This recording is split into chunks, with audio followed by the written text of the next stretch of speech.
Hi, my name is Victoria Winters, and I will be studying Communications and Theater at San Diego State University this fall. As an incoming freshman, I'm really starting to acknowledge the importance of saving money and doing everything that you can to spend as little as possible, because college is a very, very big financial responsibility, and not all of us can afford to just pay for it in the snap of a finger. So today I will be sharing with you a few of the tips and tricks that I've gathered in how to successfully save and spend money in college. So my first tip that I have to say is create a budget plan, and not only create it but stick to it, which is the hardest part. So your first step in creating a successful budget plan is to calculate your expenses. So figure out what exactly you're going to be spending money on. So for me, I'm going to be spending money on tuition, boarding, transportation, books, etc. And once you've calculated your expenses, go ahead and determine your income to figure out how much you're going to be spending on your actual necessities and how much you want to put into savings for future circumstances and wants. Also, make sure to track your spendings. This is actually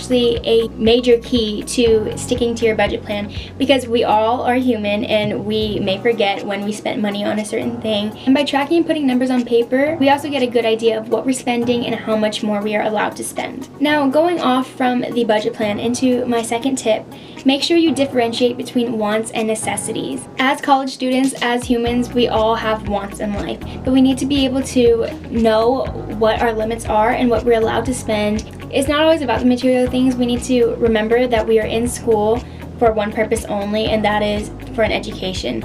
And so anything for our education is top priority. So yes, the new fancy iPhone may be calling your name, but if it's being compared to a textbook or any other school-related item, we need to be able to prioritize what's most important for us in our education and really differentiate between a want and a need. And speaking of textbooks, unfortunately, textbooks can be ridiculously overpriced and expensive. Luckily, there's other alternatives to paying for textbooks. So instead of completely purchasing the book from your school's bookstore on campus, you can rent your textbook for the amount of time that you need it, whether it's a quarter or a semester. That way you're paying for the book while you're using it, as opposed to purchasing the book and having it just collect dust once you're done with the class. If you do decide to go the route of buying a textbook, you can always rent or sell off your book to others when you're done using it. That way it's not just sitting in your room collecting dust and not being used. Also, there are tons of websites and other students that are willing to sell their textbooks to you at a really affordable price. Many universities have Facebook pages for students in groups that are willing to sell their textbooks. So go ahead and check those out and see if any of them are selling the books that you need. Another tip that I have for you guys is to shop smart. Now that you're a college student, make sure that you take advantage of all the student discounts that many stores offer.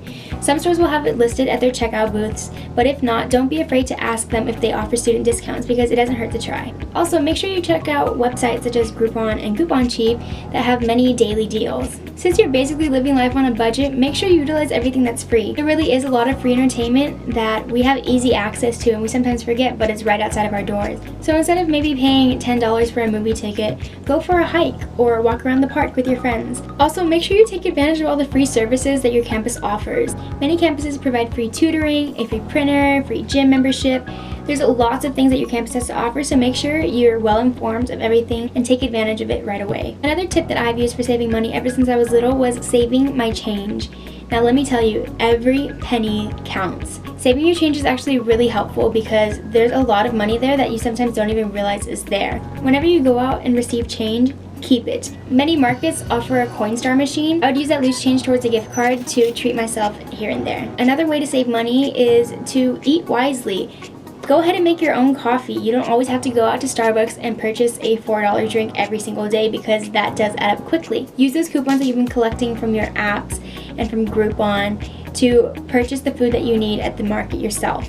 Even though making your own food does sometimes require more energy and time, it will save you more money in the long run. And lastly, make sure that you are constantly applying for scholarships. There's a lot of money out there that is not being utilized, and it is up to you to make the effort to search for that money and receive it. I hope that these tips I provided for you are useful and you can use them in your years to come in college. Thank you so much for watching, and good luck to all of you college students out there on all of your future endeavors.